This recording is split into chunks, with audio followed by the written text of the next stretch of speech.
Good morning, ladies and gentlemen, and welcome to the Hardwood Nation podcast with your boy C.O. Anthony and my main man, Bryce Ward. Bryce, is that the Orlando Magic hat again? Yeah, I've been Jesus, having it on. Jesus fucking Christ. Um, as always, we have some shit to get into. We have finally made it to the end of the season, to the championship round. Congratulations to the Dallas Mavericks and Boston. It's still fuck Boston. Okay. So the Mavericks and the Boston Celtics are going to face each other for the championship. Both of these teams have won championships in the past. The Celtics in 2008, the Dallas Mavericks in 2011. Really quick, Bryce, from the start of the season until now, are you shocked?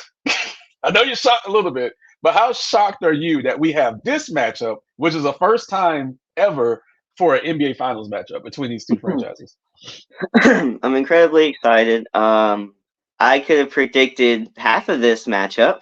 Uh, I think a lot of people, aren't surprised at all with Boston being there. They added Porzingis. They're already a good team. They had an amazing regular season, and then they've only lost 2 games in the playoffs so far. I don't think it's a surprise that they're in the finals at all.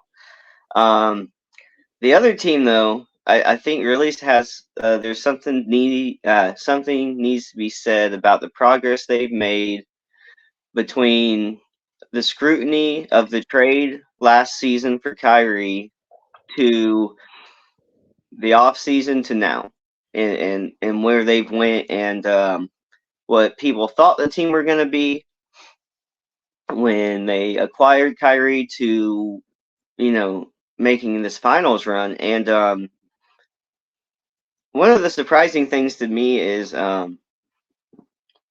they've had the number one defense, I think, since the All-Star break.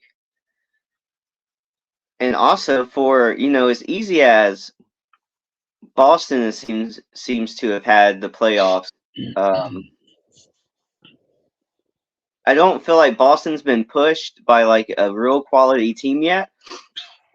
And I know, Dallas had to go through the Clippers. They had to go through Minnesota, who after coming off the Denver series, I think a lot of people would have picked as their favorites.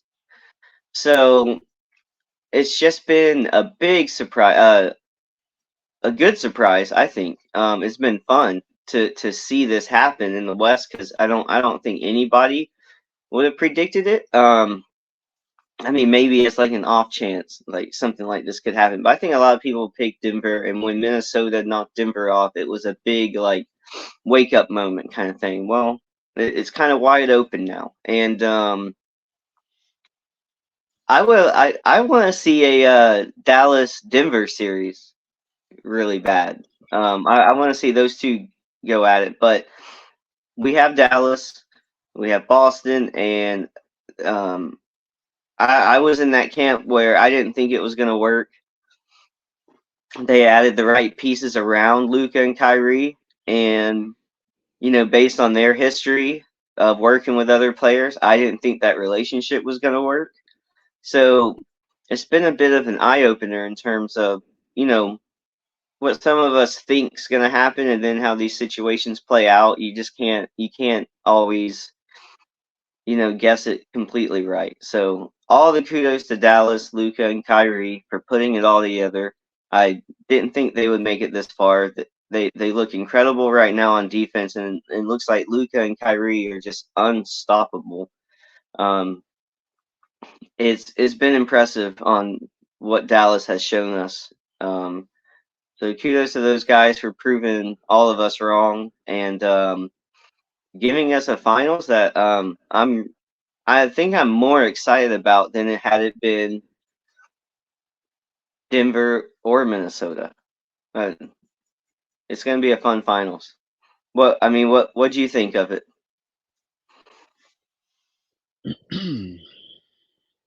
Boston's been getting shitted on all week, and rightfully so, because they have had one of the easiest paths to the finals I've ever seen in my life. And don't get me wrong, Boston's a good team. They're by no means a great team. Um, but they haven't been pushed this year. And we know when Boston has been pushed, they fold. Um, I think the most important thing Dallas did this year was making that mid-season trade for Daryl Gafford and PJ Washington, who is playing out of his mind versus how he played in Charlotte. He's slimmed down. He's been making big shots. He's been playing defense incredibly.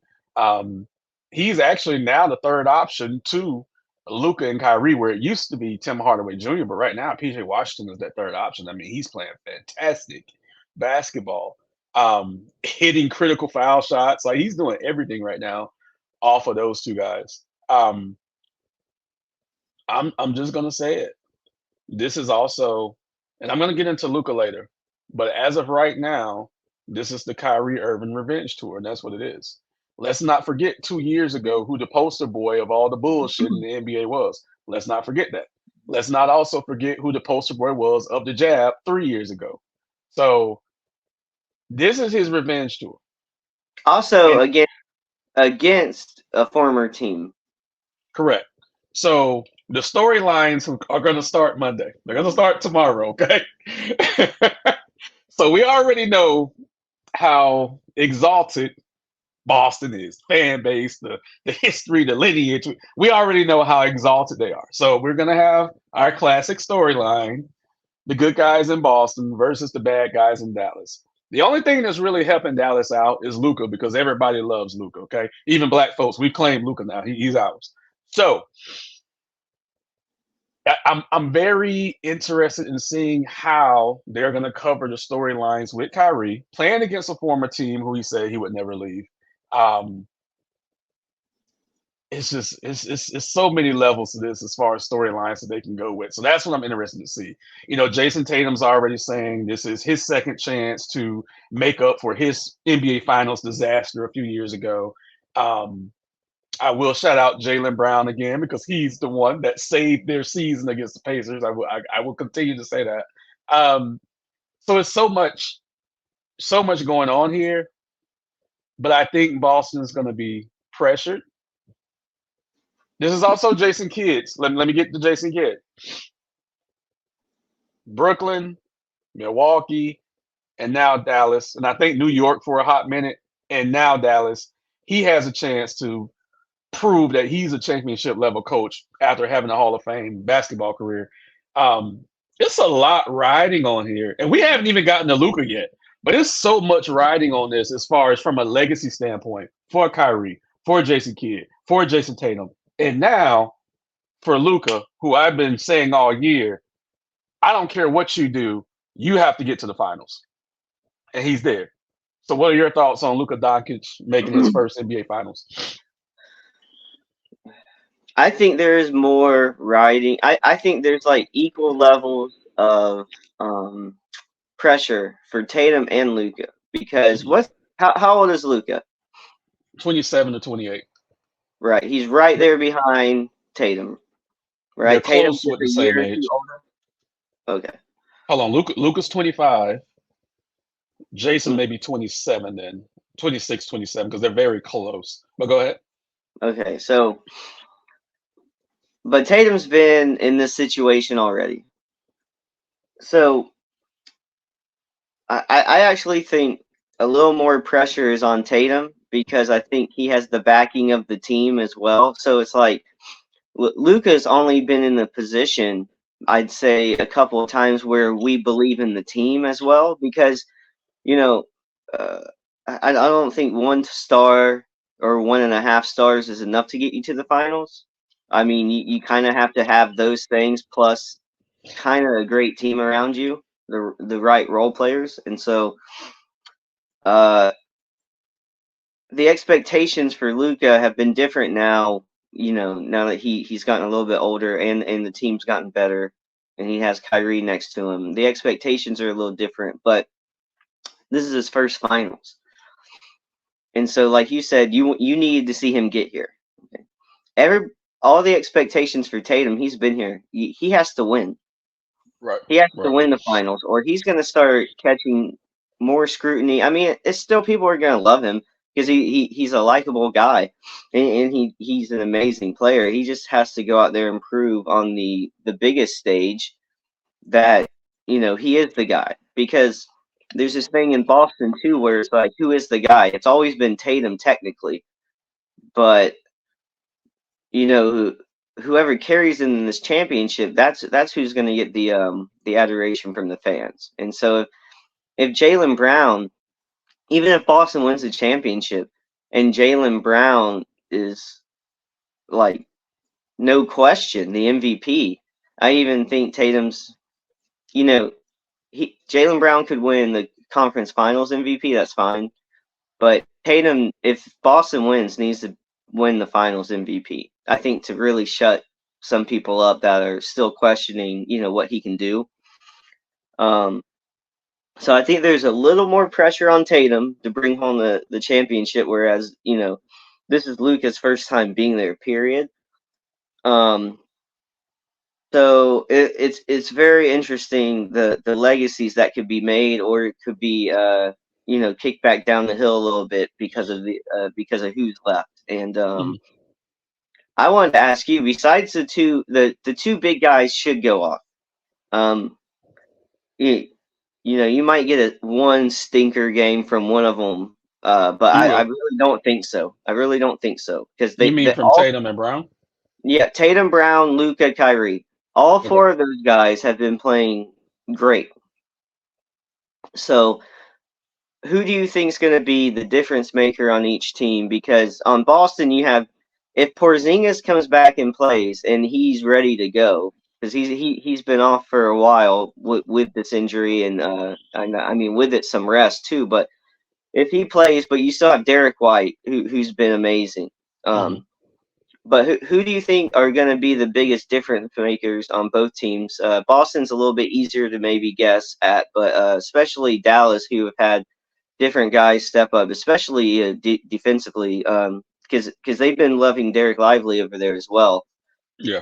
Um, he's just been doing his job well. You know what I mean? And so who do you think is going to be the biggest difference makers outside the two main scorers on each team? PJ Washington is going to be the difference maker for Dallas on the court. Dallas is actually deeper than Boston right now. Porzingis or not, Dallas is a deeper team than Boston. But I'm going to give some more love to Kyrie, only because he's been there before and he'll be able to settle Luka down. Not only has he been there, he's won one alongside of LeBron James. He hit that game-winning shot, I believe, in Game Six to give Cleveland Game Six to give Cleveland the edge in that series against Golden State. So I think, look, we know Kyrie Irving has balls of steals. We know that. So I Also, think, for being there for the first time, Luca, I get this sense of Luca based on the last or his playoff just history and mhm, these playoffs. He I don't feel like it's going to be punked out of the moment that some ways people think other guys can. Like he looks so like mentally prepped to just say fuck it, and I think he'll have some jitters for sure, but I think less so than some other stars that are there for the first time that are maybe a little bit younger. But I do agree with you that Kyrie being there and having that poise from the series that he's been through with LeBron, I do yeah. think that will mean something. But I think that duo of Kyrie and Luca, even though it's Luca's first time there, I think is going to be very difficult to deal with. And the times that Luke and I, as much as I've shitted on Luca this year, now it's coming back to where now I can finally praise him because he's there. When we've talked, well, when I specifically talked about Luca failing in the playoffs, it wasn't because of jitters. It was just because he wasn't conditioned enough and he wore himself out in the regular season that he was gassed by the time the playoffs come. But as far as having, and this is no shot at you, but as far as having jitters, no one has really questioned that with Luca. Like we've never questioned like his fortitude ever. We just questioned his conditioning. That's the opposite with Boston. It's Hmm. just the opposite. Tatum more than Brown shrinks under pressure. It's just the way it is. And Drew Holiday on Boston's end is the one who has to steady those guys. He might not score 10 points a game, but if he can steady Tatum and Brown and Porzingis if he even plays, I'm not even worried about him. Lively will eat him alive at this point defensively. Um, Drew has to be that guy that they brought him in for, not necessarily for scoring, but to settle everyone down. Derek White can take care of the scoring at the guard position, but Drew has to be the one to settle those guys down because he's been there before. He's won one. So it's very, very interesting. And I'm in the minority where I say Jason Tatum's not the best player on the Boston Celtics, and I will always say that until he proves me right. Proves me wrong. Dallas is playing free right now. We said at the beginning of the season, even when we said Denver's probably going to go to the finals and win it, for Boston, it's championship or bust. Mm-hmm. That hasn't changed. It hasn't changed. Boston still has to win the championship this year. And outside of Denver, this is the worst case scenario for them going up against that because Dallas don't give a fuck and they're playing free right now. Yeah, Luka's in the finals for the first time. Kyrie's there again. Dallas has absolutely no pressure in Mm-hmm. this series. All the pressure is on Boston. That's advantage Dallas, man. I'm telling you already know where I'm leaning. You should already know where I'm leaning. So from How a pressure, important will the defense with Holiday and Derek White be with this series? How important? I mean, you just brought up the mental aspect that Drew yeah, Holiday brings because he's been yeah. there. But I mean, he's one of the best on ball defenders in the league. If you could argue, maybe best. He has that reputation anyway. So how important? And I mean, Derek White's no slouch either. So hmm how important do you think those guys are in this series when Luka and Kyrie seem, almost unstoppable? Eye test. I mean, I if don't there's care. anything anybody can do. I'm gonna give you my eye test answer because I don't care about numbers or any of that shit. Last year, I saw Jimmy Butler shit on Drew Holiday. Every goddamn time Jimmy touched the ball, he shitted on Drew Holiday to the point where Drew Holiday had like deer in headlights look. He could do absolutely nothing with Jimmy Butler. Now you're asking him to guard Luka Doncic, who is a better player all around than Jimmy Butler. I will say that. I feel very bad for whoever they put on Luka right now. Dude, he's locked. He's locked in. Okay. Kyrie Irving is locked in. Jason Tatum is about to be exposed. And here's why. Because you can't ask Jalen Brown and Drew Holiday to guard those two guys for the duration of the game. Yeah, you can put Derek White on them a little bit, but Jason Tatum's going to have to get his bitch ass out there and play some defense too. He's about to get exposed. And we know Jalen Brown's about it. He's one of the best Oh, he's shooters. valid. Yeah, he's valid. But, okay, so you got Luka, you got Kyrie. Brown and Holiday, man, they're going to be tired. Mm-hmm. That's why I they said. I said White's going to be super important, even on the defensive end in the series. But that's going to hurt his offensive production now because he's going to be the third. So think about the matchup. He's going to be the third guy that you try to throw at Luka and Kyrie. Tatum's going to be the fourth guy, which really doesn't make him look good at all because we already know he's not great on Yep. defense. So to go back to the legacy thing, man, Jason Tatum, Mm-hmm. he gonna have look. Fuck Kobe, respectfully. Jason Tatum gonna have to turn into LeBron James out there, man. I'm talking about Miami Heat, LeBron James, offense and defense for us to take him serious because this is a night. This is a fucking nightmare for Boston. Because even with Denver, okay, you got Jamal Murray, you got Jokic, Brown wouldn't have to guard Jokic. Drew wouldn't have to guard Jokic. Derek White wouldn't have to guard Jokic, right? So, but the pressure now is on the perimeter for Boston. Derek White, Jalen Brown, Jason Tatum. I Drew feel like Holiday. the best teams were gearing up to deal with Denver, and they Hmm. got Dallas. Same with Hmm. Minnesota. They weren't ready for this. I think Boston's in the same boat. Even though Boston has had like this success this season, I don't think anybody was gearing up to be like, let's choose the Dallas Mavs as like our target to deal with.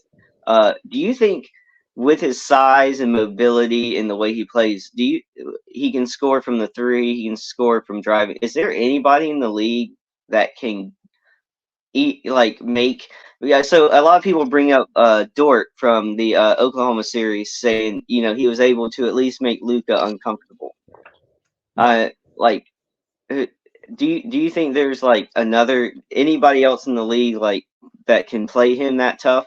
Or is it just a size and mobility thing? Because he's so much bigger and so much, I guess, like thicker than most of the guys who play that position, and he can score everywhere. So it's like, is there anybody that can really play him straight up and like stop him? I don't know about stopping him, but make him feel uncomfortable. I guess people bring up Dort, but I don't really hear too many others.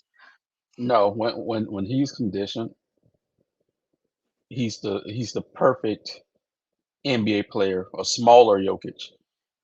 Shaq said this past week, he was like, I didn't watch Dallas play a lot, but looking at Luca, he's bigger than I thought he was. People still don't realize how big this dude is and He's how huge. wide He's and how huge. wide he is. Hmm. And we're not talking about, yeah, he's flabby, but we're not talking about necessarily weight, but he's wide, he's big, he can move people, just little subtle movements that can move people off. That step back three that he has is absolutely devastating. And he's slow as fuck, right? Like Jokic, who can still get to his spots like Paul Pierce was, who could still, as slow as Paul Pierce was, he could get to his spots and hit that mid-range jumper. Luka's like that, and that's the beauty of it. It's you know what's coming. You might be faster. You might get to the spot before he gets there, but then he can move you and still dictate the game at his pace. And then he looks to his right, and you have fucking Kyrie Irving. I'm just gonna go ahead and do it.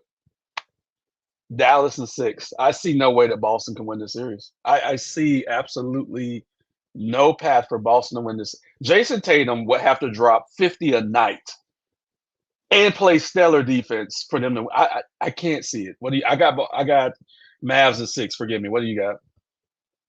That's a that's a funny prediction because I was gonna pick Dallas in six. I just Usually we're not on the same page with so that's really interesting. I don't see it. I really don't see a pathway for Boston to win the championship. Because this is Boston realistically will have a better chance defending Denver than they Yeah. will defending Dallas. And then that's the scary part about it. They have no idea what's coming their way. And Luka's this close now? Luka's 4 games away from submitting his career. Oh man. I think Boston's gonna fold, man. I think Boston's gonna fold. I think Jason Tatum is gonna have another bad series. Jalen Brown's gonna be Jalen Brown. He's gonna be consistent. He's gonna keep doing this thing. But I think Tatum I think is we'll get a bad game out of both of them. I you think will. Jalen You Brown will. will have a game and Tatum will have a game. His idol is Kobe. And again, no disrespect to Kobe, but Jason Tatum is nowhere near what Kobe Bryant was. And even Kobe would have a hard time with the Mavericks right now. Jason Tatum is a false prophet. I've always said that. Fuck the media. He's the golden boy. Fuck them. He has to raise his level of play. Hmm. I just don't think he can do it. In this particular series, I just don't think he can do it. If he does it, I will kiss his ass all up and down for the offseason if he does it. But I just don't see when I look at Luca, man, right now, he's unstoppable. And Hmm. the only other time I saw this, ironically, was with Dirk in 2011. Ironically, Yeah. um, he was locked in. Didn't miss a fucking shot, man. Would you argue though this Dallas team has a better supporting cast than Dirk had? No, no, Dirk had the better supporting cast, and let's not forget who Dirk's starting point guard was back then. It was Jason Kidd. Yeah, Okay, that's true. so there's a lot of parallels, Hmm. a lot of parallels there. But No, I'm Dirk, excited. Dirk. Someone's legacy is going to be made. Mm-hmm, No matter mm-hmm. what, no matter what, one of the guys is going to get there first. Um, you got Porzingis Yeah. Boston against Dallas. You have Kyrie against his old team, against all the scrutiny the last few years. Just, all right, you want me to shut up and play? I'm in the finals. There you go. That's good stuff, man. And It's good. It's good. dude, Denver losing really shook up the league in a lot of ways to me. Yeah, yeah. Hmm. This is So good. it's exciting Um, finals. I'm getting goosebumps thinking about it. Of course, the finals kick off on Thursday. Look, Have you ever been as disappointed with conference finals though as the ones that we got? Because for as good as the series were before, you had the New York Mhm, Indiana series that was mhm, exciting. You had mhm. Minnesota surprising everybody against Denver. I mean, and then almost two sweeps. I mean, one was a sweep, and then the other one was almost a sweep. I don't think I've ever seen such exciting second round and then just almost letdowns in the conference finals. Well, we knew we didn't know when they were going to see each other for a long time, but we knew Minnesota and Denver was probably going to be the best playoff series, and we got that. We didn't necessarily know that the Knicks and Pacers were going to be so good, and I'll even throw in the Magic and the Cavs because that was a good series that went seven. Um, as far as the fans, even for these bandwagon fans who went to Denver or whatnot, the Lakers got eliminated. I think a lot of the fans lost interest after the second round. Even our numbers on the podcast are down, which is fine. I get it. So I think the fan interest kind of faded away because some of the usual suspects were out of the playoffs. The Mm-hmm. Lakers, Denver, New York. No one gave a shit about Indiana. No one gave a shit about Cleveland. You get what I'm saying? Yeah, you still have Boston there. You always gonna have Boston. No one gives a shit about fucking Dallas. You get what I'm saying? Yeah. So from that standpoint, I actually think the excitement was down in the conference finals because people didn't give a shit. But I need these people to come back because we're gonna have I think Luka's gonna show his ass in the Mm-hmm. NBA finals in a good way. And I've wanted him to get there because I believed in him. But I was tired of these early playoff exits. I was tired of it. Now I'm happy he's finally in the finals, and I'm 1,000% behind him.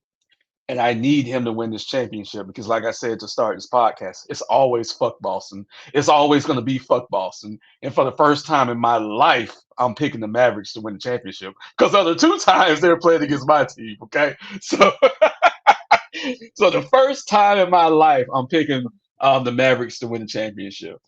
So you got the Mavs in six as well. Now Boston has home court, but you still got the Mavs in six. Bro, Yeah. this might be a sweep. I'm I telling you, don't Boston, don't be Boston, disrespectful. Boston has no fucking clue I what. almost wanted to get crazy and pick Dallas in five, but I wanted. I feel it's six. Boston's going to get a couple games. They I might think. get one. I They might think.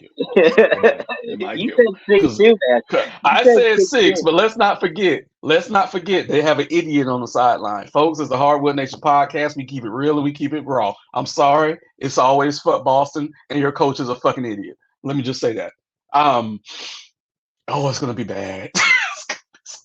And look, and let's say Jason Tatum goes off, scores 60 points a game, and wins the championship. Like I said, in 2 weeks from now, I'll be on here. Oh, I'm sorry, Drew Holiday, you still my boy. I'll be doing all that shit. But as of right now, I don't see a pathway to where Boston can win. Even if Porzingis comes back, you just got to push him a couple of times and he'll be fine. Like, just push him out the way a couple of times. Lively can do that. He's a big boy and he's faster. Um, this is matchup hell for Boston. Match up. Who's going to guard PJ Washington? Mhm. You're gonna be so busy double teaming Luca and fucking Kyrie. Who's gonna guard PJ Washington and Tim Hardaway Jr.? It's so tough right now. It's so tough. Um, we do have to pivot um, for our last topic of the day. Coming off of the unofficial but pretty much official news that Turner has lost the NBA rights and is going back to NBC. Um, of course, I grew up watching the NBA on NBC, listening to Bill Walton, Steve Jones, Bob Costas, Hubie Brown, even calling these games. We lost Bill Walton this week, and I didn't see it coming. I forgot he had cancer. I had no idea. We lost him at 71. I didn't see Bill Walton play live. I knew him as a commentator. I learned a lot from him about basketball, a lot from him about just enjoying life in general that you could probably relate to. So it hit me a little bit. I know you didn't watch Bill Walton play, but do you remember hearing anything about him, more so his media personality, when you were coming up in this game? Well, the bits I've seen of him have been more of like just either interviewer on like a panel, like you were saying, just Mhm. talking like you know general basketball topics or whatever. But the one thing that I did take away from every time I saw him was his tone and like his smile and Mhm. just he always seemed to be like the guy who was in the best mood or Right, he was the happiest to be there. right. And every time I saw him he looked that way. And so like you said, I didn't get to see him play. He might have had a different, you know, on court mentality, might have been tough kind of thing, but at least i- in the later parts of his career, the parts I saw, he just seemed to have a love for life and a love for what he was doing. And Yeah. so that's an awesome way to look at things. He was a deadhead. He loved the Grateful Dead and tried to go to as many concerts as he could. And even from a basketball standpoint, because a lot of people have argued this over the years, should he have been named one of the 50 greatest players of all time, and then therefore he was moved to the top 75 players of all time. I just want to read something to you. Um, some of these stats was before official titles became so like defensive player of the year didn't start until like 1982. Okay, he was at the end of his career at that point. Bill Walton lost 4 full seasons of his career due to foot injuries and only played 14 games in 1 season, so he pretty much missed 5 years of his Mhm. career with these injuries. But he won 2 championships. He led Portland to their first championship in his third year, and then he was the sixth man of the year for one of those Boston teams that won a championship. He was a block champion for 1 season, which is pretty much akin to the defensive player of the year before that happened. Um, Voted twice to the All NBA team, was the Finals MVP in 1977. Again, was a six-man winner in '86. He was actually a rebounding champion in '77. Again, two-time NBA champ, two-time All Defensive Player, and the 1978 NBA MVP. So for having missed 5 years of his career, I say he's had a pretty solid, pretty solid career, and he's in the Hall of Fame, of course. So he absolutely deserved to be in the top 50 and in the top 75. Like I say, some people want to question his numbers. But yeah, he losing 5 years of your career and still putting up numbers like that is fucking fantastic. I wish I could have saw him play, but for all my '80s babies, I know you're an '80s baby too, right? But at the end of the '80s, Just enough, yeah, yeah. yeah. Beginning of '89. For my beginning '80s babies that grew up watching the NBA on NBC, he was actually him and Steve Jones actually played together on Portland, and then they were the commentary team for NBC. Sometimes they stopped talking basketball and just started talking about life and random shit during the game, and it was absolutely hilarious. Like people talk about the NBA. the TNT NBA show Inside the NBA, which is fantastic. And sometimes they go off the rails and just talk about the most random shit. Imagine that during an actual game. Okay, Mhm. dude, it was hilarious. Steve Jones died a few years ago from cancer, and now we've lost Bill Walton. And I was hoping that once NBC gets these rights back in a couple of years, that they would bring Bill Walton in for a game just to do it. Because sometimes he would call college games for ESPN, but I really wanted him to get back on NBC just for that nostalgia and childhood memories and stuff. But that's been taken away. So I love that man. Hate that he's gone. Definitely had to give him some love on this podcast. That was a rough day when I saw that. That was rough, man. I was like, God damn it, Bill Walton gone. That was rough for me. Um, but I learned a lot from him, a lot from Hubie Brown, a lot from Steve Jones. Bro, when Hubie Brown dies, God bless him. He's 90 right now, still working. If Hubie Brown dies, bro, I'm not going to work that day. I'm saying it right now. Ric Flair, Hubie Brown, Charles Barkley, I'm not coming to work. I love my job, but those days are mine. Okay. In the event that they happen to die before me. So let me ask you this question. We're gonna wrap it up with this. Who do you think is gonna win the finals MVP? Luca. Kyrie. What do you think? Yeah. The revenge tour will be complete. And Luca's not gonna lose any shine, don't get me wrong. No. But the revenge tour will be complete if Kyrie I like Irving that. wins this. I like that. I'm here for it. Oh, I'm excited. oh yeah. You know I want chaos. You know I Right, want right. chaos. Yeah. And let's say Dallas pulls it off and Kyrie wins. Please God, just put the microphone right. Just give it to him. Just give it to him.